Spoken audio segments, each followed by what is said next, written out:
So I was lucky enough to go to the Knicks, the home opener. That's right. This is I saw that and I'm like, okay, Alexis at a level that I'm not at. Well, how is this happening? Can I tell you something? Random phone call shouts to the homie. I don't want to say your name so you don't get asked for tickets. Yeah. But he had access. He got invited by the SNL writers. Gotcha. A group of SNL writers. SNL apparently has a group of tickets courtside. Wow. For the Knicks. So last minute, one of the guys says he can't go.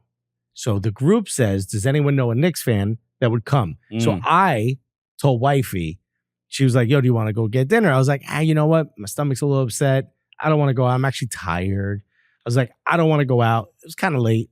It's like 6:30. I was like, I got a lot to do for the show tomorrow anyway, blah, blah, blah. Made a whole big deal. 20 minutes after that, we're sitting on the couch. I'm typing away, writing my struggle bus. Shouts to everyone who watched and sent me nice messages about struggle bus. I'm writing the next one. I get a text from the homie. He says, yo, floor seats. Knicks. Home opener.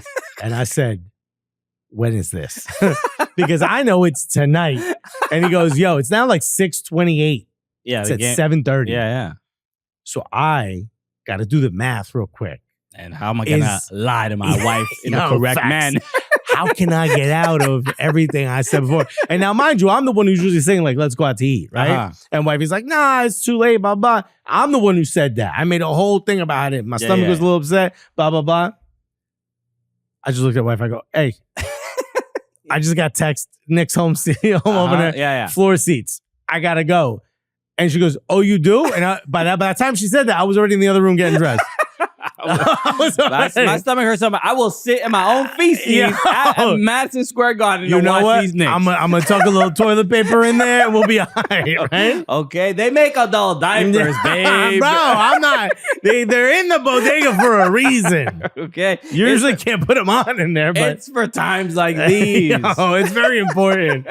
And it was a big win too. It was a huge win. It was a massive game. The Knicks won. The Yankees lost in the World Series. Yeah, actually, the one day, a couple days ago, it was the first time that 4 professional sports teams in the same city all lost, including postseason. New York City FC lost to FC Cincinnati. The Yankees lost to the Dodgers. The Knicks lost to... Was it Minnesota? Who did they play? They lost to somebody. Yeah, I forgot. They were away. They were away. And the Giants lost. As they always do. That is not a surprise to anyone. That's canon right now at this point. Bro, how crazy is that? Wifey was a little upset as I was leaving, then fine with it when I got back. Okay, She was like, okay. She's like, I looked it up, and apparently it was a very important game. I love it. She was fine after she dumped motor oil on my clothes. Yeah. For some reason, all of my sneakers have gashes in them, but it's something therapeutic about it. I think it helped her more than it hurt me. No, but honestly, she was cool with it. She was like, okay, fine. I see it's important, but you said you didn't want to go out. I mean, that's the nature of our lives. You know what I mean? Just trying to find a way to go to different sporting events without upsetting our wives too much. Okay? And then if they go, it's a lot of explaining what's happening in the sporting events, which doesn't allow us to network. Hey, look, you're getting a peek into our lives. Right, everybody. A little BTS. So, happy Halloween, everybody. Welcome to the Cooligans right here on Yahoo Sports. Crushing it per usual. My name is Christian Polanco. I'm Alexis Guerreros. Smashing on the Yahoo Yodel button, okay? Okay, it gets a little crazy out here, right? This is, all your favorite TikTok sounds are on this board. We're waking you up. All right.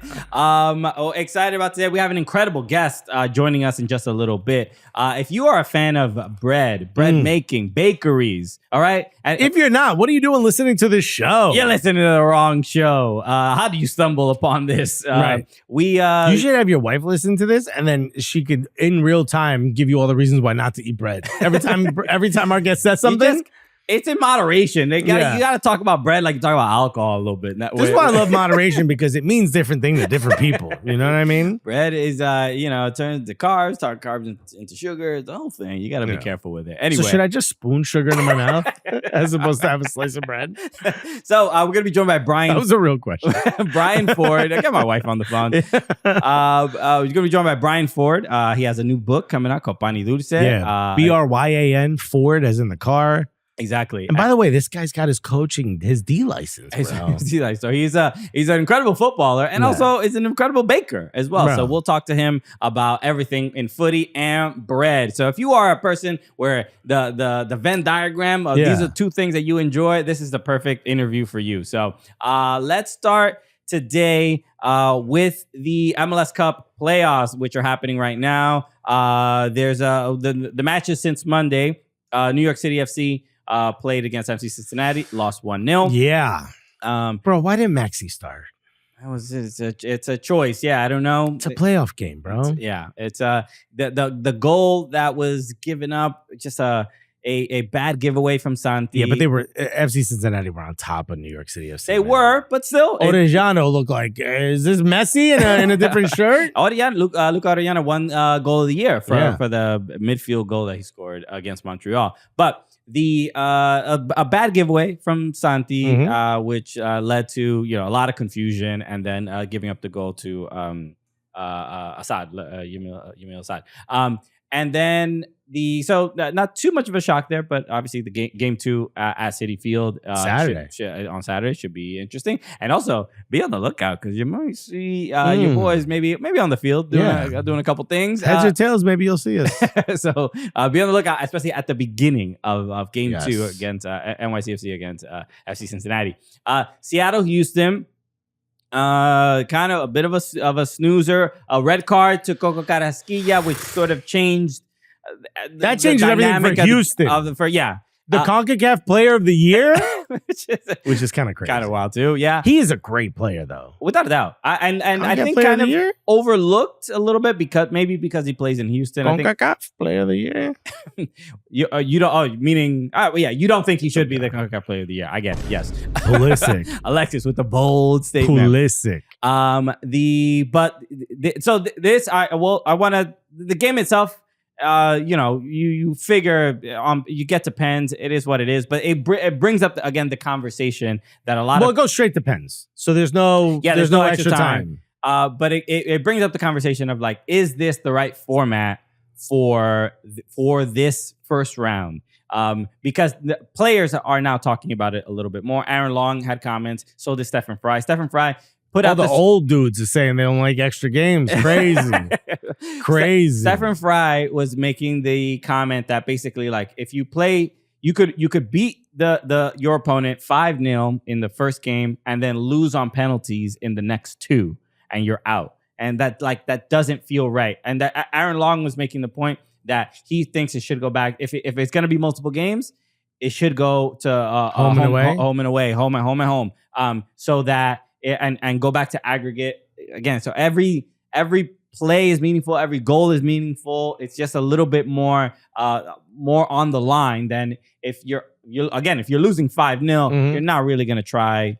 Do me a favor. Much. The 3 that we've seen, this 3-game series, you have the home and away, and then you have the single game game elimination. Rank them for me, best to worst. And remember the 3-game series, while you're thinking, the 3-game series happened last year for the first time. So we've seen it already. Yes. I gotta say single game elimination feels the best. So I'll go single game 1, home at home 2nd, and then this version as 3rd. That's fair. Yeah, I think look, actually the 1, 2, 3 is the amount of games. Also, you rank them in the amount of games. It's hilarious. The single game elimination easily puts the most intensity at That's the thing. It's the most exciting, but is it the most fair? You could say a 3-game series is the most fair. I would say it's the most fair. But it is, and it's only one round that's this way. It goes to single game elimination after this. Is it the most entertaining having a 3-game? No, it is not. It is not. I mean, you can argue you're gonna argue, or anybody's gonna argue that it could be the most entertaining. 100% that is not the case. That the single game I would say it's more entertaining than home and away.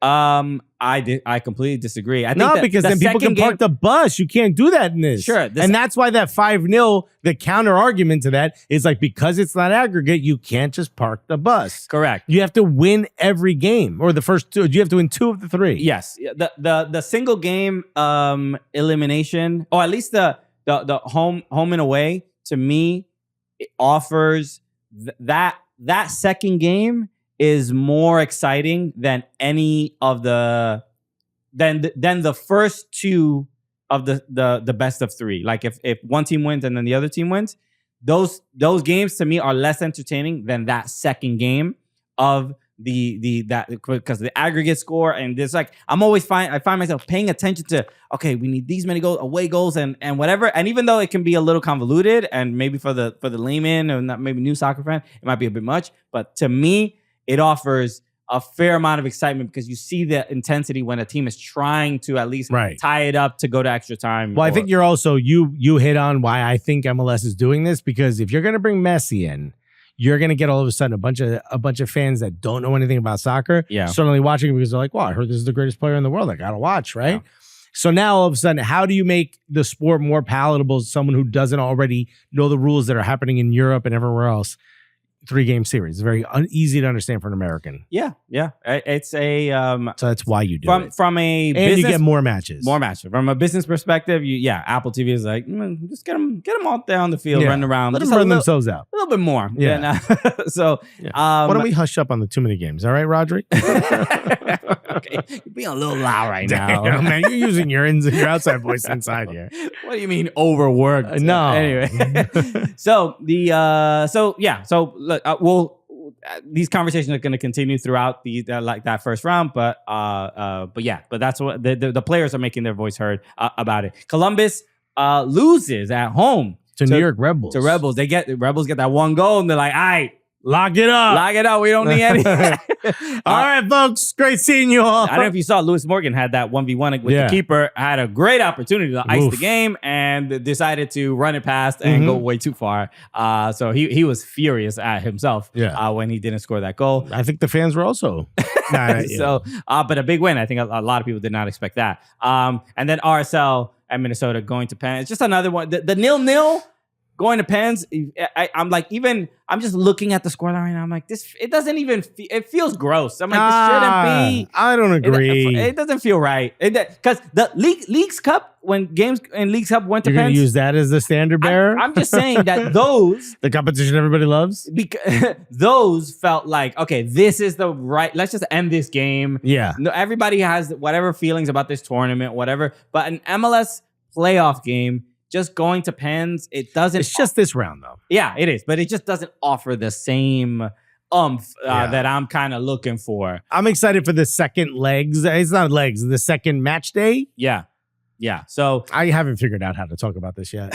so we'll see. Again, City Field Saturday. Be on the lookout for your boys. Anyway, Bryan Ford coming up. Let's talk about some Arsenal. Let's talk about some bread, some pan, some dulce, and his new book. Seriously, if you are a fan of food and you're a fan of footy, this is the show for you. You're welcome. Finally, I get to pick a guest. So here's our convo with Bryan Ford. Buddy, royalty is in a building. That's what I say when we have people who bake bread. When I say, yo, we got to get this bread, bro. I'm not talking about money. I'm talking about make money. Oh, dude, I went out and got my favorite football fan, friend, and baker. Exactly. So, and this is something I think is going to be helpful for a lot of people in different ways because this show is very much. I think the foundation of this show, almost like a crust of pizza. Ooh. Okay. So bread. Hold on. He cooking. Hold on. So I mean, you see it in our logo. So bread has been an important, almost the third Cooligans. Yeah, gluten is important to this show. Okay, my wife is furious about it. Yeah. My nutritionist wife. But we met this dude. I met this guy a couple years ago. Yeah, at the Yankee Stadium for a New York City FC game. And ever since then, once I learned about his career path and everything he does, and I'm like, this guy makes bread. That's it. That's it. And it's like it feels like an old timey, medieval job. Right. But no, he's doing a hell of a job. He's doing a hell of a job. So he's gonna become a blacksmith after this. Ladies and gentlemen, keep it going for the one, the only, my friend, and everyone's favorite baker, Bryan Ford, everybody. Man, Bryan, wow, I haven't gotten an intro like that in a long time, if not ever. Man. Yeah. That's because you and I are walking home to our wives. We're like, why didn't you do the things I asked you to? Man, thank y'all for having me, bro. Of course, dude. Wow, it's a pleasure. So you, I've been seeing your book is coming out soon. You're already a published author. You got a new book coming out called Couple bestsellers in that list of books. Called Pan y Dulce, the Latin American baking book, and you are of Honduran descent. Yeah. And this is a great opportunity to not only talk about some bread, but also talk about footy. You're an Arsenal fan, I know that. Yep. You got your coaching license. You have your coaching license. I do. You and your brother? Just me. Okay. Yeah. All right. And you walked in the studio, we were juggling the ball a little bit, and this is prime Neymar right here, bro. Oh yeah, he did a couple around the world, and Christian was like, all right. Sometimes people are a little bit nervous when I toss them the ball. Like, no. We've had pros in here that weren't doing all that. I got the techers, man. Yeah, for real, bro. So where do we even begin? Let's just start and mention the book, so we don't forget it. But Pan y Dulce, what's the first pitch for why should we be excited about the book? When does it come out? First of all, November 12th, Pan y Dulce, the Latin American baking book. It is my second book. It covers 33 countries of Latin America: pastries, sourdough sweets, yeasted breads. I didn't even know there were 33 countries. Everything. Well, that's crazy. You including the Caribbean, not including Belize, not including Jamaica, stuff like that. It's all about colonization. So anyway, we'll get into it, dog. The fun stuff. Yeah, it's hard to talk about this book. What did Emmy's family do? Pretty much. Only joke. Pretty much. It's hard to talk about this book without talking about our history, the history of our foodways. But essentially, this is a baking book like no other because we're really trying to celebrate Latin American baking culture and bring it to the forefront, man. So this is important, right? You know how much I love and care about food. Mm-hmm. You know how much I know about food and I espouse about food. You know, espouse about food. Words are not my thing. We know that. I just talk for a living. I didn't know until Bryan told me because I didn't realize it. You ever see something and it's been in front of you the whole time? We were talking and Bryan's like, yo, I want to make this bread. I want to make that bread. I'm like, oh, so you making like a Latin bakery? And he goes, nah. He's like, you only think of it as a Latin bakery because America has told you that Eurocentric baking is the only traditional baking. We don't think about the stuff that we've made for generations in Latin America. And I was like, bro, I never think about the stuff that we've been making for generations. Right. I think of it as like it's adjunct or it's like adjacent to baking. No, this is centuries old. This stuff. Yeah, look, at the end of the day, when you go to a panaderia here in New York City, right? You go to a bakery. Which is a Latin bakery. A Latin bakery, right? You might go to a neighborhood like Jackson Heights, let's say. You get a concha there. It's $1. Mm-hmm. You eat it and you're like, wow, this is terrible or this is dry. And like that's the reaction a lot of people have. And so they kind of kick our culture down a little bit. They're like, that's not that good. Like, I prefer to eat a croissant. Or what you're doing is forgetting that socioeconomically, right? Families that are Hispanic families here are broke, right? They don't have access to good butter, good flour, expensive labor. Right, bakeries can't go out and get like the super exclusive ingredients. And so when you go to a bakery that can do that, it's usually a, what's it called? A French bakery or an Italian bakery. Yeah. Those are the ones where if you made Italian bread with bleached crappy flour, it'll taste terrible. If you made a croissant with margarine, it would taste terrible. So it's really a numbers game. And so getting people to realize that the panaderias are just as excellent as any other bakery. It's just all about remembering where we come from, where we're at as a people, as immigrants. Like, we're not there yet. We don't have that many affluent people who are able to pay $20,000 a month rent here in Manhattan or Brooklyn. Can you tell he's been looking? You know what I'm saying? Like, can you tell you've been looking? Some of this information is wrong. $20,000 a month in rent. I'll see a new bakery pop up, and it's all the rage. It gets pressed, and you're like, okay, that's a lot. That's a lot of money. Where are you getting that money from? Ain't no regular chefs out here just got that money laying around. Yeah. So then you have to. Also, this is bakeries. This is bakeries, bro. Bakeries weren't always known as like high margin. This was like a staple in a community. Yeah. It shouldn't be the kind of thing where like you have the press that some of these bakeries have. Or even when you walk into some bakeries and it's like the most luxurious place you've ever been in. And I'm like, okay, well, how much is this bread? Am I buying an iPhone? Why does the bakery look like an Apple store? But you got to trace that hierarchy and think about where the money comes from to open these bakeries. It's all about pitching. When you pitch a European bakery, it's easier to get the funding. For someone to pitch, someone's like, I'll give you $1 million. You can open up. That's cool. When you pitch a Latin American bakery, you're like, what is this? I've had Mexican bread and it's terrible. And then you're like, oh, I guess this pitch isn't working. Yeah. It's actually not too different from the way they look at the quality of a soccer player in Latin America versus a European. The stuff they look at a South American player and they're like, I think this tastes terrible. Yeah. I'm like, what are you talking about? could you stop gnawing on my central midfielder?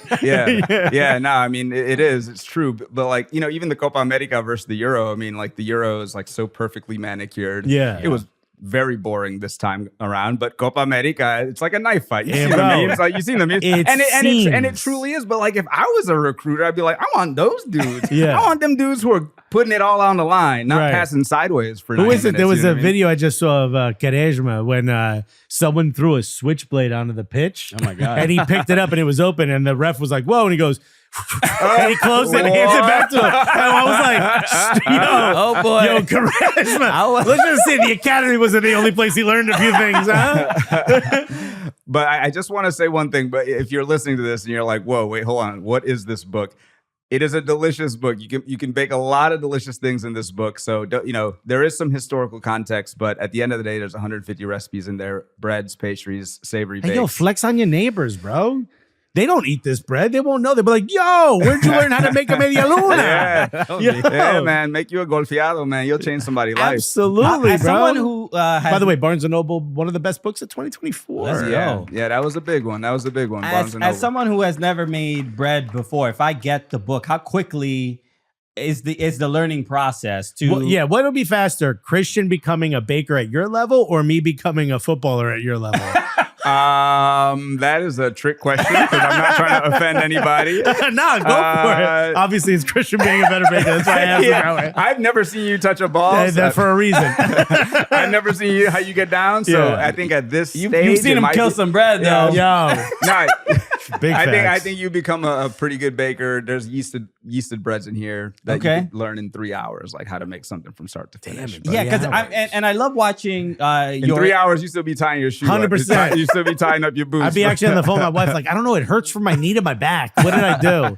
I just tied my shoe. Watching your Instagram because there is something to the I want to get a video one of you just like the process of making bread in itself feels.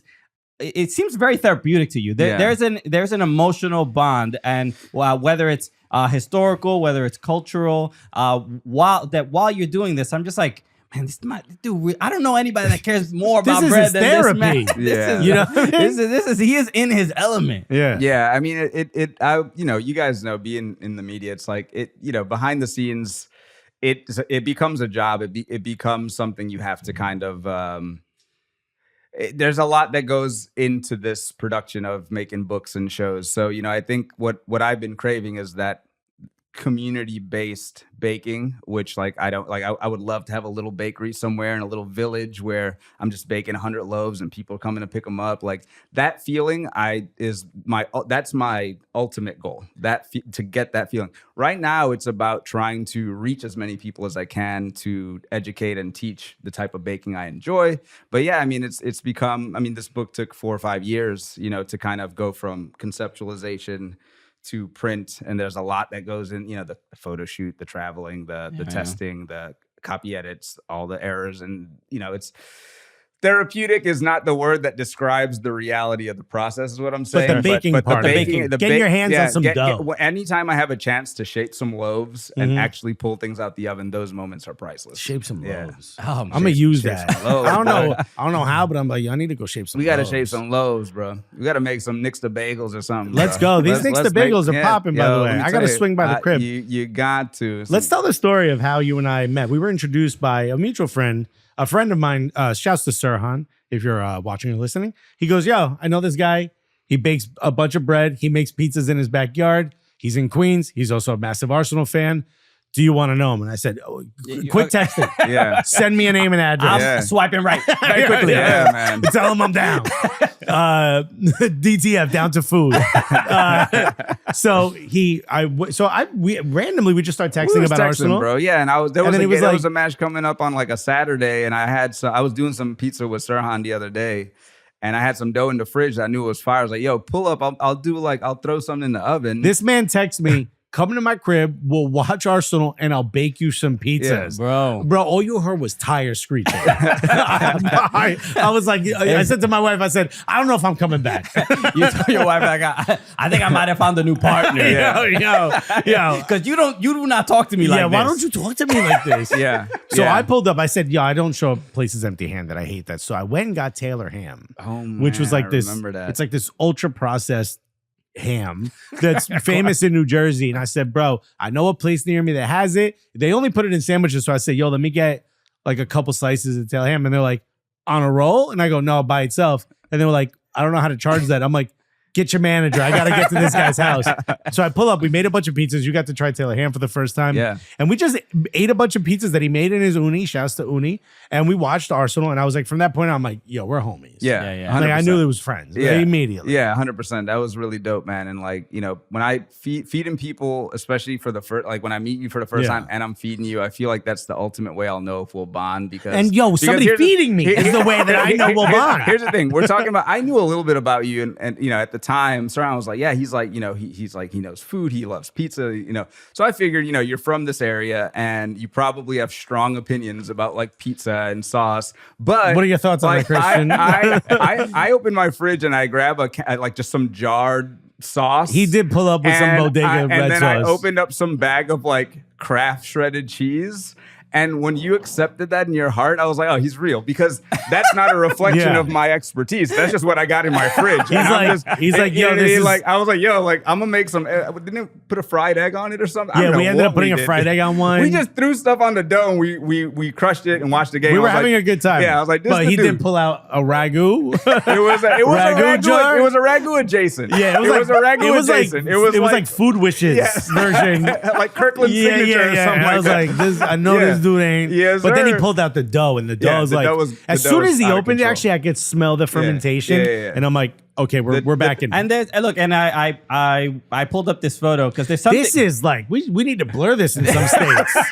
This is pure sex. There's bro. something about this photo that I can't even exactly explain. As somebody who's not really obsessed with the details around food, I like the way the food tastes. I'll go to the nice restaurants, and I'm not leaving a review. I'm not that type of person. But I looked at this photo, and there's clearly an art to this. This is like an image, and we're looking. If you're listening only, we're looking at the cross section of a croissant. Yeah, and it looks like a honeycomb. Yeah, I mean, this is something. So that is the lamination of all those layers being spun. There's butter in between each of those layers. Laminating those, pressing two layer, pressing a layer of butter exactly between which croissant this was. It was at Little Flower, and the oven was at the wrong temperature at the beginning of the bake. So if you look in the middle, you can see a little bit of thickness in the honeycomb compared to the outside. So I had to adjust the temperature to actually get a proper bake. It's I can literally see. I was like, I know this bake. I remember exactly what happened during this bake. But yeah, that's a triple fold, man. That's three single folds.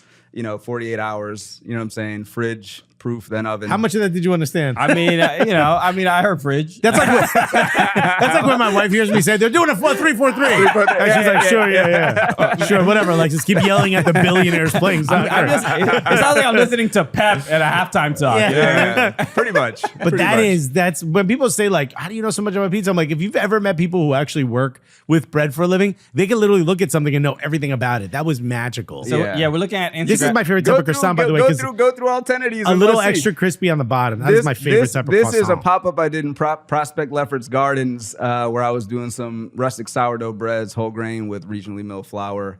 I was also doing some chocolate Mesoamerican conchas that day. No, semitas that day. But this is the first time I cooked in the Uni Cotamax 2. Beautiful leoparding, by the way. Nice leoparding. This is a 72-hour sourdough pizza. The right amount of sauce and cheese ratio here. That's San Marzano from my garden, actually. Yeah. By the way, if you're listening to this, just go and watch it. Yeah, watch it on YouTube. These are golfeados. Okay, this is ridiculous. Yeah. If you give me a massive bowl of hot coffee, I'm eating every one of these and dipping it in there. Yeah. What's a golfeado? It's probably golfeado is a Venezuelan.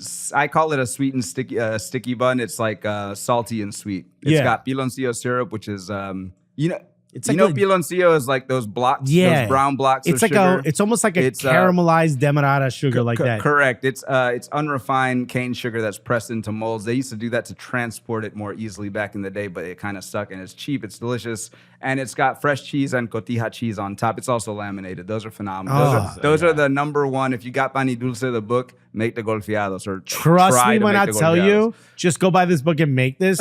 Whoever is the loved one is no longer going to be looking for someone else. I mean, I first saw them, I'm like, these look like fancy Cinnabons. Yeah. I love them. That's more rustic sourdough, regional. You know what I'm saying? Just the basics. Some focaccia. Beautiful. Some Beautiful. focaccia. Look at the light and airiness of that focaccia. That one was real. That was actually in the I got the gloves on. I'm in the commissary kitchen in Queens. I don't even want to think about that. Talk to me about a birote, bro. Birotes. So if you go to Guadalajara and Mexico, also in Pani Dulce, the recipe. This is that sourdough. A birote is essentially what a baguette used to be when the colonizers pulled up, but the atmosphere in Guadalajara is so different at elevation, and there's humidity and the flour and everything like that. Some have beer in it, some have egg in it. It's basically like a Mexican style long baguette. Rustic bread. Yeah, exactly. Little softer on the inside, so closer to like a sandwich bread. Yeah, exactly. Yeah. I love the modernization of the way we talk about how the colonizers pulled up as if we asked them to. You know what I mean? They pulled up. They wanted to see, like, yo, what's good? I was like, yo, you got bread on there? No, put the guns down. Talk to us about bread. No, that's my wife and family. I don't want your blankets. No. Oh, yo, my God. Why does my chest hurt all of a sudden? Anyway. Oh, my Lord. Bro. No. Tony Hinchcliffe would hate this podcast. If you read the book, I don't take it easy on Yeah. That was a semita with Mesoamerican chocolate. These are some cinnamon rolls, simple cinnamon rolls. This is before it's baked, obviously. Yeah, obviously, because if it was after it's baked, it'd be a crime. And that's the sweet baby Nixa bagel. That's nixtamalized corn, aka masa, infused into a sourdough bagel. I've never even heard of this stuff. Remember we were talking about what makes the tortilla good? You got to nixtamalize the corn. He's putting that in the bagels. In the sourdough bagel. It's delicious. It's hoja santa. There's like a plant on that. That's the leaf. The hoja santa leaf, which is a common I don't want people to think that's like mold or anything. That's a leaf. That's a leaf baked onto the edge. It's just a concept I'm playing around with. Can you zoom in, by the way, just above the leaf? Can you zoom in a little more? Is that possible? No, this is. All right, see the space between the seeds and the leaf. Do you see those little dots? Yeah. That's micro blisters. Yeah, it is. That's what lets you know dough has been aged properly. I love how you know that, because that is exactly what that means. I mean, of course it is. This is me, it means Papa. you got the cold fermentation. Yes. These are at least 3 days in the fridge or 2 days in the fridge. When you see that on a bagel, you're eating a real bagel. Yeah. 100%. If you don't see those micro blisters, you ain't eating a real bagel. You're eating emergency dough. So okay, Bryan. So how do you get to this and also have your coaching license? Yeah, where did that come from? That was a lot to unpack, man. But I'll try to keep it. So I played at a pretty high level when I was growing up in Louisiana. I did. Are you from near New Orleans? I'm from New Orleans. I played in the Junior Olympics, 5-a-side. Whoa. I did. Kid just drops it like it's nothing. Just 5-a-side. I did select super clubs. Played like Dallas Solar, Chicago Magic. I played super clubs when all the college scouts pulled up, and I banged my knee, dude. I missed the whole tournament. You sound like a Jamaican uncle. No, I would have gone pro. I hurt my knee. I wouldn't. I had a few offers to play in college, but it just wasn't. It just. Family and all this kind of thing. And I was like, yo, I don't want to go away from my house. So I went to college, became an accountant, but I started coaching on the side. I was like, yo, like I still love balling, bro. Like I love to ball. Started coaching where I used to play, and that turned into the coaches. They were like, yo, you're kind of good. Like I was like, okay, I did that. The F license you could do online. You could do that right now. Mm-hmm. The E license, I think you can do it online now, but back in the day you had to go. And then the D license I ended up doing in Miami, when I moved to Miami and started coaching for a club and playing for like Miami-Dade FC or something, like whatever. Like I would train with those teams. I was trying to get onto where Nesta was coaching. Miami FC. And then I tore my Achilles and at 26. And I was like, this whole thing is done. Yeah. So, but while I was coaching and getting my licenses, I was also cooking and baking the whole time. So it's kind of like I would coach the kids and I would bring bread to the parents. Literally, like I would show up to practice with bread and croissants and all this stuff for the parents. I don't have a kid, but my kid could be coached by you. And I'm just sitting there eating I'm eating a baguette. Yeah. I'm like, this is great. You're supposed to bring orange slices. What's all this about? I gotta be out there. I'm like, this guy's good. He's a good coach. I was literally bringing. I trust him with my children. I was bringing chocolate croissant to halftime. I was like, these kids don't eat oranges, bro. Let's not even pretend they do. So when I quit accounting and moved to Miami, it was like, all right, I'm either gonna make it big playing soccer, I'm or coaching, or I'm gonna open a bakery. So I was doing them both at the same time, and I was kind of just like, bro, I was just hustling. Once I tore the Achilles, that was kind of a wrap on my ability to move much, and the sourdough just like dominated, man. The blog went up, the books started happening, and all that kind of thing. So I want to get this is pre-pandemic. This is pre-pandemic. Yeah. Well, this is like 2015. Oh wow, yeah. This is a while ago. 2015, 2016 is when I really started ramping up. Oh, that's right. You said Nesta. I launched my blog in like 2017, and that's when like some account called Breadmasters reposted the Spande Coco, and that just set everything in motion to where I was like, yo, like there's a market, there's a demand for sourdough bread made in a different way, and I just kind of ran with it, bro, and started writing about it. How did you feel during the pandemic when sourdough? You must have been ahead of the curve. You must have been, everybody must have been coming. He was like, none of these people are doing it right. It was almost like it was the perfect storm scenario for my work, and it was bittersweet because people were dying, and it was we were in the middle of this pandemic, and I low key though I was in Miami and Florida, so it was like we were like 6 months late to like caring. I cared. They're like, yo, was everyone inside in New York? Literally, nothing stopped happening where I was living, but. In terms of the book, I mean, it was already planned to publish in 2020. That was not like oh, it's COVID, let's rush the book out. It was just, and then things set in motion, and I sold a lot of books. I mean, but at the same time, it was strange because there was a lot going on in the world, so it was hard to maneuver and travel. And but yeah, I mean, people got a lot of exposure to my work because they started baking more bread at home. So. I'm thankful for the supporters that I gained during that time. But like I said, bittersweet. It's been a strange 4 years. No, I mean, this time around, I'm like, fucking buy the book, bro. No guilt. There's no extra. Like, there's no like extra. It's just like, hey, here's the next one. Yeah. As far as getting your coaching badges and getting the B license, I mean, I know D. Oh, D. I thought you said B license. Oh, okay. I thought you got to B. Me too. I'm not gonna lie. I was like, man, they're really impressed. I got that D. I mean, like, I still, no. You signed up for the course. That's more than either one of us have done. Yeah, but even to that, just we talk about youth soccer in this country a lot, and we all want the next Messi and the next Neymar, and this country's so big, and why can't we develop a player like that? As far as the expertise and the things that you learned in just getting that license and coaching kids and things like that, if you had to answer that question of like, why don't we develop Messi's and why don't we develop Neymar's? Why do you think that is?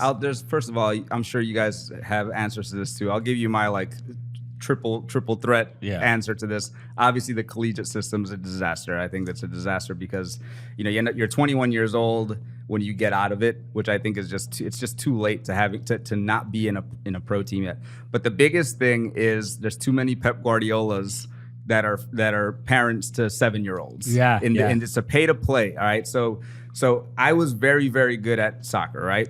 And the only way for me to play on the best teams was to pay a few $1,000 a half season. It's expensive to play select here, man. Like, if you went to Brazil, if you're good, they're gonna find a way to get you on the best team to represent the country one day. But if you're good in the States and you ain't got the cheddar to play on the best teams, you ain't really gonna. And then ODP was an extra fee on top of your select team. So I'm like, I was good at U16, U15, U17. Homeboys that had money that weren't that good, they was on ODP though. And then once you're on ODP, you're getting into regional. Everyone sees you. So I was like, my parents can afford that. So I was kind of dead in the water. But the Pep Guardiolas, man, I coached 6, 7, 8, 9, 10, 11, 12, 13, 14, 15-year-olds. I've coached all in that bracket. And because you have to pay to play, there's a lot of entitlement that parents have. And so the parents on the sideline, paying your salary. Let me tell you something about these parents, bro. They are ruining everything about how the kids are developing because while the kid's playing, they know their parents is gonna, the drive home. Fight for it. No, it's not even that. It's more like they know their parent is going to take care of things for them. Oh, I'm not playing. My dad, literally, they come on the side. Hey, why isn't my kid in the middle of a game? I'm like, dude, they're all playing the same amount of minutes, man. Like, just go enjoy your son playing and stop making this energy that like the kid's like, oh, I deserve to play. I need, so instead of letting the kids play, I think there's too much of this micromanagement from parents because they pay and their opinions are way too valuable in a lot of these clubs, and just, I think that, and that's what I've experienced in New Orleans and Miami. Now, these are not the especially when I was coaching the biggest like soccer cities. Don't get me wrong.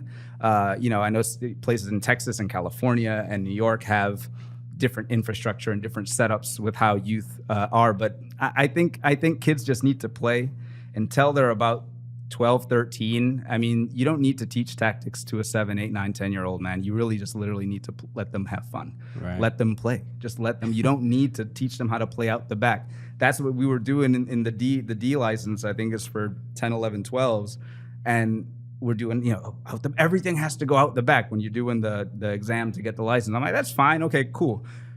Go apply this to 11-year-olds. I mean, some of them, yes, can do it, but it's just let them play the game so they can get real experience. They can mess up right now. You're 11. You can mess up on the field. It doesn't matter. Yeah. And I think that's where the U.S. gets caught. Then, ODP college, like we don't foster a culture of where fun and the sport itself is what dominates over like, entitlement or like we have, I have to play, I have to win and all that. And I guess you figure the parents, their opinions are valuable because. Well, they're like the donor. Yeah, the money. Exactly. How are you going to run this club if you're not? So you have to sort of because everything's got to be for profit. Yeah. So it's disappointing, and we've heard similar things before. I play at a Sunday league in Brooklyn Bridge Park, and then after we're done, the kids play in some league or some tournament or something like that. And I see the parents on the sideline, and I remember back to I forgot who was talking about this, but they were in French youth football. They have like a rule where the parents can't say anything. Like literally, there has to be complete, like not necessarily silence, but you can't be you can't be like pass it. You can't say anything. And then the first thing I wish my nephew's league did that. It was just a bunch of people yelling, "Kick it." Yeah, it's like they don't even have the ball. It's halftime. What are you yelling? I'm watching the parents, and the parents are just like. I saw two dads like mad at their kids for like messing up, like, oh, get the ball, pass it. Yeah. Or I'm just like, bro, relax. Bro, I literally had parents come to me and give me formations and tell me where kids should play for a U9 game. Bro. That's what I'm talking about, okay? This kid is a perfect... game. I've literally had parents come with a whole tactical plan. And Billy, that's the regista, okay? We're going to pull him back. You want to go sweeper? How you want to go? You want to go old school? Yeah. There's a lot of grown men that want to make people feel stupid about something like U9 tactics. I'm just sitting there, I'm like, it's like, hey, man, like, I know tactical analysis in 11v11 full-on soccer. I'm not dumb. Yeah. They're 8. Yeah.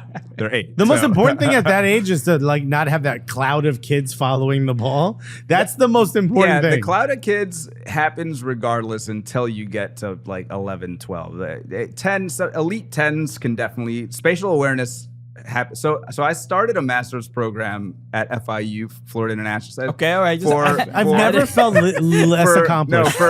For exercise physiology. Definitely feel worse now. No, I only did a semester because I was like paying out of pocket. I was like, what am I doing? But I took like exercise physiology for youth, and they talk about spatial awareness. Like scientifically, there is no spatial awareness at a certain point. Like you just don't even bother dealing with it. Yeah. They'll learn it at a certain point, and then you can start to address it. So that's another common thing I see coaches at U5, U6, U7, U8, and they're just like, they're space, and I'm like, they can't. Yeah. Their brain don't work that way. They're thinking Buzz Lightyear. Yeah. Like, yo, infinity and beyond, bro. More of that. Incredible, man. Yeah, it's nice. So wait, hold on. Go for it. If I could grant you a wish, and it was you were the manager for the next 20 years of Arsenal. Oof. Okay, and you win a couple trebles in that, or you have an array of Latin bakeries that change the world's opinion on Latin baking. Which one would you choose? Jesus. Dude, I cannot believe you just asked me that. I cannot believe you just asked me that, man. I think it's a no-brainer. I would be the manager of Arsenal that won all the titles. What are you talking about? Bro, you know what I love about that? No matter what answer you gave, I'm your friend. Yeah. So I get to be a part of either one of those. It was really a win-win for me. Because like that could never, ever happen versus like I still have time to actually make those bakeries one day, but I will never be the manager of Arsenal. Don't know that, bro. Look at where you are now. If you start now, if I take bro, the you C rupture license- another Achilles, you might be the manager. Look how much good happens. You'll have me at home. Yeah. Look how much good happens when your leg destroys your future. Man. No. I mean, that's like, what a superpower. Yeah, dog. All you got to do is injure yourself greatly. And all of a sudden, a new door opens. Yeah. Successful. That is God opening another door for you. It's true. It's true. I mean, my last question: Are Arsenal? Can they do it? Can they win the league this year? Yeah, of course, man. I mean, at the end of the day, it's like they say, it's 11v11 unless it's Arsenal. But It'll be 10v11. I don't see why we won't be able to do it. I mean, it's 9 games in, man. When we didn't even, last year during the Christmas break, we dropped. We lost to like West Ham and some there was a couple games last year. Villa. But that was a little bit later. And then Villa, I remember Villa. I was at the airport. I was like, bro, are you serious? So He's texting me. He's like, I'm on the Boingo Wi-Fi right now. Like there was like we've lost 1 game. So it's like, there's obviously room to still win the title. Yeah. I think it really depends on if Nwaneri can get in a little bit more and then just see what happens if Odegaard comes back. Did you see the Carabao Cup match? I just watched it last night. Bro, Yesterday, bro. I thought about this. Nwaneri's 17 years old. Dude, it's nuts. If he was American, maybe right now it's a little bit different. But if you go back like 6 years ago, if he was American, he'd still be in a U18 academy. Yeah. Not even touching first team. He would. But see, like that exactly right there is what, and maybe the U.S. is never going to be destined to be that good at soccer. Maybe this is just what we are. I think that's another thing. Like as Americans, I like to just be like, yo, like this is just what we are. Why do we think at some point we're going to break the mold and be the best? Like what if because we're Americans, bro. Okay, we're great at everything, but we change the rules. Y'all just lucky you don't have oil, bro. We're dumb, bro. Yeah. We're 100% winning the league this year. Okay, wow. 100%. All right, 100%. Wow. How about this? If you do it, you got to come bake bread for us. I'll bake. Wait. If we win, I have to work. Yeah. Why? I'm the one making the prediction. Let's I'll bake bread for you. Let's go. He's from Pani Dulce. From Pani Dulce. He's an Everton fan, by the way. No, I know he is. I just wasn't gonna say nothing. I was like, what is there to say? Kind of like what Sean Dyche does at halftime. All right, Bryan. This is it's been super dope, man. Thank you so much. Pick up the book, guys. Pani Dulce. Go pick up Pani Dulce. Pan y Dolce. Pani Dolce. Okay, for everyone to know. Available on November 12th. You can pre-order the book right now. Where can they pre-order it pretty much anywhere? Or find an independent bookstore wherever you are. Find your independent local bookstore. Support businesses. Support Black businesses. Support whatever business you want to support before you hit the big ones. You know what I'm saying? Sure. But you can go on my site and pick and choose from where you want to order from. And your website is artisanbryan.com. Artisanbryan.com. Bryan. Yes. Artisan Yeah. Bryan. Not white Bryan. Yeah. Okay. Like Bryan, he's taking up that SEO, bro. Brajan. Bryan. Okay, you know what? Let's just wrap up here with this. Let's do it. We did this a couple weeks ago during Hispanic Heritage Month, the Yo Sabo game, and now that we have another Latino born in the United States to be able to do this, let's just do it. We'll each pick a card. Is it intentionally Yo Sabo? Like, yeah. Okay. So it was supposed to be. It's because a lot of Latinos don't know. Gotcha. All right. So you're gonna read the card for the rest of the group. So you're gonna quiz us. Yeah. Oh, okay. So I'll go first. And then you guys can quiz. Got it. So we'll quiz the other two. So I'll go first. It's these green cards, and let's see how this goes. All right. Oh, this is a fun one. ¿Cómo se dice a drinking straw? Oh, Bahia. Yeah, it's gonna be different. We have a T-shirt about this actually. Yeah. Because for me, it's absorbente. And for me, it's sorbeto. I'm Sorbeto. Dominican. So, or calimete is Dominicans also say. But this has the Mexican version, which is? Bahia. No. What? Popote. Popote. Oh my God. Yeah, which is a word you don't want to say in Cuban slang. No. Yeah. All right. So, Wow, popote. Alexis. That's hilarious that's the one you grab. We have, what do you call popcorn in Honduran? And Nothing. We say rosita de maíz. I don't popcorn. Okay. Yeah, I don't know. Popcorn. Popcorn. Okay. All right. I have to do it so that he can't see either. yeah. No, All right. that's it. Oh, this is prueba time. I got the wrong one. grab a green one. The one This from, is a green one. right here. Yeah. Those bottom ones are green. Bro, that was a test. All right. Oh, this is so easy, bro. Okay. Como se dice dinner? Cena. Cena. Yeah. Yeah, that's an easy one. Come on. Oh, that was a little too easy. All right. Well, I'll just grab one. Yeah. Grab that one up there from up top. Grab off the top. and quiz us. Let's see what. Oh man, I'm glad I didn't. Oh no, yeah, that makes sense. All right. Como se dice flip? Ooh. But you do know this word. It's not as hard as you think. Okay. I Viral? what did you say? Viral. Viral. No. I guess that could work. That could work. I would say voltear. Yeah, that's it. Voltear, yeah. Voltear, yeah. I did not know that When I saw word. flip, I was like, damn, that's not the word. I was like, okay. I did not know the word. How's I it feel like spelled? I I don't remember how it's spelled. Voltear. Voltear. Okay. I feel like voltear. voltear I feel like Yeah, it's more alright. like turnover. Yeah, that's Yeah. what I would. Versus like flip, but I don't know. All right. Who am I to even have an opinion? Oh, No. here we go. Oh wait, you still go. I Yeah, thought because we- mine was trash. All right, go for it. Como se dice challenge? Oh, but you no, did this already. Didn't we do this one? Yeah. I literally. Oh yeah, I remember what it was. No, hold on. Yeah. Yep. No, it's like just say it because I'm. This is the bilingual shit. This kills us because you know it. It's desafío. Desafío. Yep. Yeah. All This right. is ridiculous. You know it. So crazy. You know and it. You know what it is? Because like growing up, my parents spoke only Spanish. And so like when I hear everything, I know what everything means. Yeah. But when I am Yeah. on the spot, I'm like, Yeah. that word. That's means, what it is, bro. My That's- mother told me the secret. She said she learned English better when she started thinking in English. Mm. So when I talk to someone in Spanish, I start forgetting words. I start to think Yeah, in Spanish, yeah. Yeah. as opposed to trying to translate everything. No, it does. Living in Miami helped me though. I was massively more like it was ridiculous how much Spanish I spoke in Miami. You didn't pick but- up any Cuban accent? Nothing? I was not really where I lived was more South Americans. Oh, okay. Not I didn't live in Hialeah or anything like that. Yeah. Calle Ocho. I did get my dog from Hialeah though. That's yeah. Well, they got, a lot of stuff happens in Hialeah. Yeah. Brian, Would you get a pit bull? Yeah, she's great. Again, everybody go follow at Artisan Brian on Instagram and go pick up the book. Bonnie Lou said, Bryan Ford, bro. Thank you so much for joining Appreciate us. y'all. Thank you man. for being Thank y'all here. so much. This was absolutely incredible. Thank you so much, y'all. Anytime, brother. Shout out to Bryan Ford. What a gem, huh? Absolutely crushing it.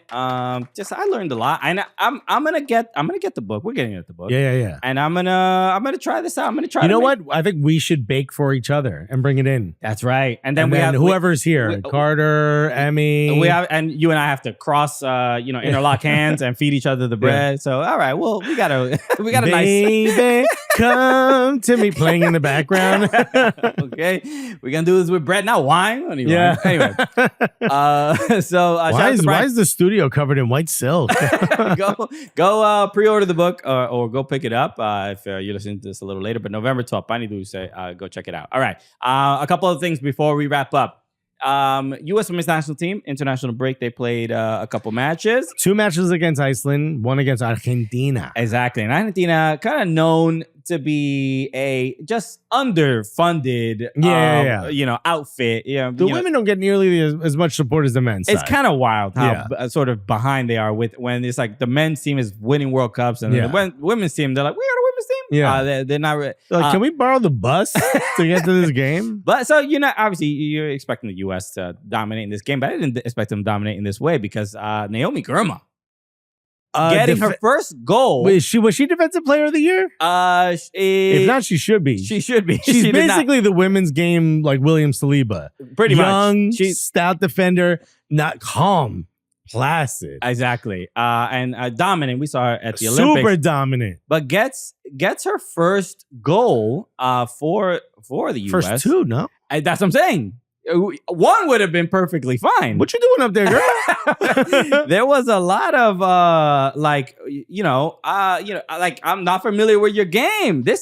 I didn't know she had this in the locker. So she gets kind of a broken up play, and she ends up heading the ball in. But then the second goal was like a proper get me in the box. You know how every defender tells you, oh, when I started in youth, I was a forward or a midfielder. They made me go back because somebody was injured. Bro, this might be true with her, bro. So this was great to see, and you just see how happy she is. And this Sally right here, this is amazing.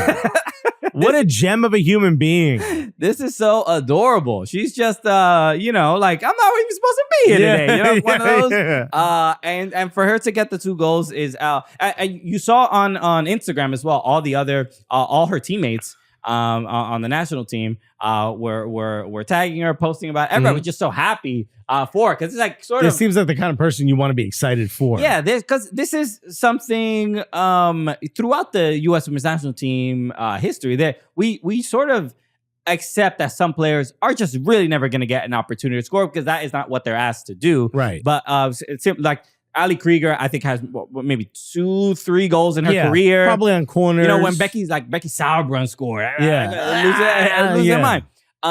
So this is I think a testament to, and this game in particular, where Emma Hayes is I believe she started 3 players got their first caps. Yeah, Emma Sears, Mandy Haught, and I forgot formerly Mandy McGlynn, who played at Gotham. Yeah, I think she's at Utah now. And so she, so I forgot. By the way, also baked sourdough bread on her Instagram. Emma Hayes or no, Mandy Haught. Mandy Haught. Okay, we're tying it all together, bro. So Emma Hayes clearly experimenting a lot more, and I think one of the experimental tactics were, Naomi, let's see what you got. You go up there. I've seen this clip posted a couple times. I think it's Neil Warnock in England talked about how his wife had a dream that the center back was the forward and scored 2 goals. So the next match he did it. He made his center back, and they needed to get promoted or something. It was like a cup competition, and he scored 2 goals. He did it. Love that. Bro, Naomi Girma, Emma Hayes must have had a dream.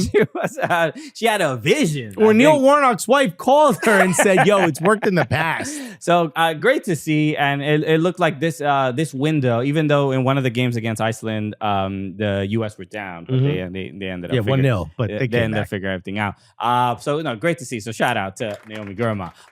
Next up, Ballon d'Or, Vini Jr. There was some drama, right? We were talking about it on the last episode. Raju was gonna win, whatever. I'm not a big fan. The ceremony itself was weird, awkward, more than usual. I hate the term, but it was cringy. It was just odd, and I just, more than anything, it's not even like, it doesn't. I'm not watching it like this should be better, because it's funny because that's what I was yelling the whole time. I'm like, why is it like this? With sports. With sporting award shows, it's just like, you already won. You won the World Cup. Yeah, that was the celebration. Now we're celebrating your celebration of your success. It's just a very odd thing. I get it. It's a little Inception-y. So I'm not a huge fan of just having them in general, but it is what it is. But the Vinicius, but that's team sports. Now it's time for the individual accolades. Yes. Yeah. And so Vinicius Jr. obviously did not attend. Nobody from Real Madrid attended. And that I saw Nico on Morning Footy was really kind of adamant about how classless it was. Yeah, I shut my brain off during that. But yeah, he seemed to. But the interesting detail I found about why Vinicius was so upset, and he had tweeted. He tweeted sort of implying that what he thinks the reason he didn't, why he thinks he didn't win just he was some sort of implying, he didn't heavy-handedly do it, but just implying like maybe racism is involved here. At the suggestion, maybe that's what he thinks is what he thinks. I have seen a lot of the voters. Do you know the last black player to win? We were talking about this. Ronaldinho. Yeah, we were talking about this. So I had seen some of the voters make comments because now looking all this up, the voters from the top 100 ranked FIFA nations get a vote. And it's very out in the open who they vote for as well. Yes, and they talk about it. And a few of the voters were like, that they appreciated that Rodri, because essentially one of the factors is like was white. Imagine there's just something about his skin tone. The whiteness, it really took it over the top. I tried to vote, but my European mind wouldn't allow me. No, a lot of the voters were basically because one of the factors of the voting is like sort of character.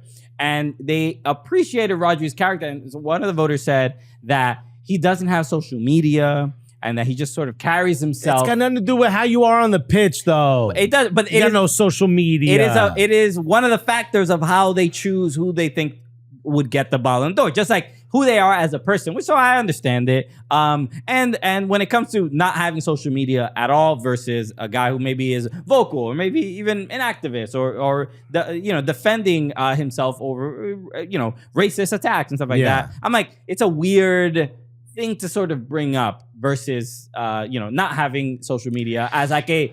It sounds like you're finding a reason to not vote for it's the like guy. this is why he's a classier person because he doesn't think social media or whatever. Anyway, but the one of the interesting factors that I had heard, and I don't know how accurate it is, but I saw it being reported by a couple of different people.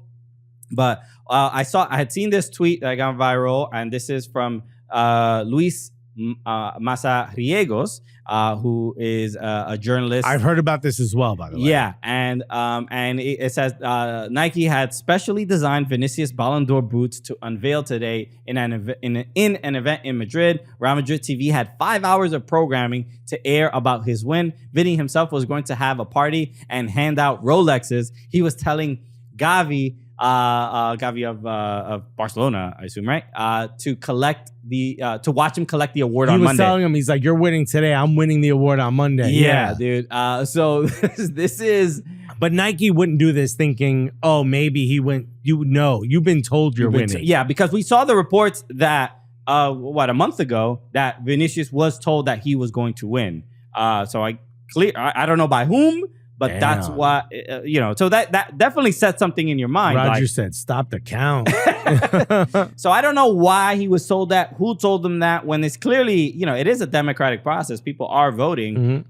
Was he just lied to? Who's the governing body of Ballon d'Or now? It's the French football. It's a French award. I don't know. I say storm their capital.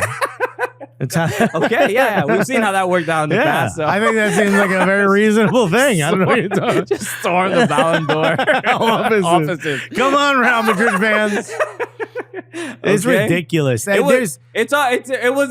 part that sucks is Rodri had an incredible year and also deserves to win. I couldn't be mad at him. Yeah. Carvajal also winning, I wouldn't be mad at. It just stinks that this goes down this way for Vini. But I like what Vini tweeted, which is, I'll do it 10 times and I'll prove to them that I have to. So good for you, dude. Yeah. So I'm pulling for you, man. I think you should have won it. A lot of drama. Yeah, a lot of people were upset about it. And then let's just give our thoughts real quick. Manchester United, they finally have a new manager. Yeah, Ruben Amorim. Are you excited about it? You think this is gonna work out? I'm excited to see what the 3-4-3 looks like with this group of players. Casemiro all of a sudden is a golazo machine. Bro, that goal was crazy. Incredible. I'm excited to see something new. I don't necessarily want Manchester United to win all the trophies, and I don't need all that. But when we fell in love with this sport, Manchester United were like important in the world. Their fans were like, we're the biggest club in the world, and it's like, are you? Yeah, I mean, it would. Are you? You were. It would be possibly. It would be like Real Madrid or Barcelona, like struggling in 14th, 15th. Well, Barcelona kind of almost did, but they found a way through pulling a lot of levers. But not year after year. No. And dude, how do you finish a season with a negative goal differential for the first time in 34 years? Yeah, that's not the standard of Manchester United. And we talk about all the time about. MLS loves parity, and I think some of these European leagues don't want that. And when you look at it, they're actually right. having one or a few super clubs means that you have a villain. The rest of the league now has a villain to try to topple. And when they come to your city, the ticket prices go crazy, or maybe the stadium has a better atmosphere. It's like it's like a traveling circus. You almost have to go see the same. If everyone's playing the same, you don't really get that. And I think that's Manchester United used to be one of those clubs. You know what I mean? Used to be the club that you would like, we got to go to the stadium. I can't wait to see whatever Wenger or whoever you were rooting for at that time take this guy down, you know? Even when and now you don't have that. When we went to Old Trafford, and we saw, United against Arsenal, even walking in there, I'm like, all right, yo, this feels the ghost. There's something here, there's something legendary. There's something monumental just walking into that building. Yeah. You could feel it shower over. Well, no, we were standing under the drip. We were standing under the leak. Yeah, it was rain. But then if you move over. But no, this is, look, he not only, Amorim has to take this club to, like, obviously just being even mediocre would be best. But he has to take him into the future. And Erik Ten Hag could not do that. Hopefully he's given more time. Hopefully he's good with the media, because Erik Ten Hag was absolutely terrible with the media. Wow. You can't be so combative in England. He's 39. They're going to cook you no matter what. He's 39. He's going to be doing TikTok dances in the media room. He's not Gen Z. I think Hertzler is Gen Z, right? No, Hertzler is still millennial. This is a millennial. No. He's Gen Z, right? No, what's Gen Z? Do we know? Gen Z is Gen Z is after after 90 something. I forgot what year, but Gen Z is 1997 to 2012. Got it. So he's just out of it. He's still millennial. Okay. So he's at the tail end. All right. Yeah. All right. I'm sure he can move a little bit and do some TikTok dances. Don't worry about it. Let's not sell her. Yeah, he'll figure it out. Yeah. There's still time, you know? But yeah, this is, I think just maybe having this younger manager, maybe connect with the players in a different way. So yeah, I'm a bad Manchester United, I think, is not helpful for the Premier League, and they need to get out of that just wretched hole that they are in. So we'll see what he can do. All right, let's wrap up there. Shout out again to Bryan Ford. Thank you so much for hanging out with us, talking to Bread. Go pick up the book, Pani Dulce. We'll be back on Monday. Hope you enjoy your Halloween. I'm about to take my son trick-or-treating for the first time? Trick-or-treating for the first time. So it's going to be great. What's your favorite candy on Halloween? My favorite candy on Halloween, probably Reese's Pieces. That's what size? They're different, bro. Size doesn't matter, bro. Oh, wait. The pieces, the little M&M looking joints? No, Reese's Pieces. The whole thing. Oh, peanut butter cups or whatever. Yeah, the peanut butter cup. But which one? The gold foil or the OG? Gold foil. The OG, a little too much. See, now we're talking. Too much Reese's. Perfect ratio. You're saying no? No, the big one is so much better. The big pumpkin-shaped one. Yeah, that's way better than the little guys. Oh, come on. It's just a lot. Wait, the pumpkin shape? Yes, that's the most elite of the shape. The one that doesn't even have the little cup? No, I think it doesn't have the wrapping I don't on got it. no cup. No, that's the best one. Nah, bro, you broken. What happened? No. Okay. Come on. It's got a right chocolate to peanut butter ratio. That one. Yeah. But you get the little gold foil. Gold foil's elite. I don't need the foil. It's a little foil says something. It's almost it tells you about the quality. It feels elite that you're about to have. Yeah. It feels like that's what you're eating is like sitting in a bowl in a Toyota dealership. What we're talking about is in a Porsche dealership. Oh, please. Gold foil. No, I want the quantity. I want the big. Got it. Grab a couple of the gold foil. Emmy, we'll talk about it. We'll figure this out. All right, everybody. Thank you again for tuning in. We'll be back on Monday with nobody asked me mine. Brand new episode. Alexis, please. Huh? What's yours? My favorite? Yeah. You guys really want to know? I mean, Emmy wants to know. I do. Dude, first of all, not the mini Snickers, but the fun size. You know what I'm talking about? The medium size? Okay, yeah. Done. Give me 5 of those. I'm good. Wait to make up 5 of those and a cup of coffee. All right. Look, that was even me as a child. I'm like, dame un café. You know? Alexis talking about his favorite breakfast. Yeah. All right. Also, shouts to that weird strawberry sucking candy that the bag, the little wrapper, it looks like a strawberry. You know what I'm talking about? Old ladies have? Yes. Bro, shouts to those that. are called something that I can't remember what it is. They're called like penny candies is what I would call them. It's grandma candy. Yo, it is, but that weird syrup inside. I need All right. We'll be back on Monday. Have a good weekend, everybody. Peace. Love you guys.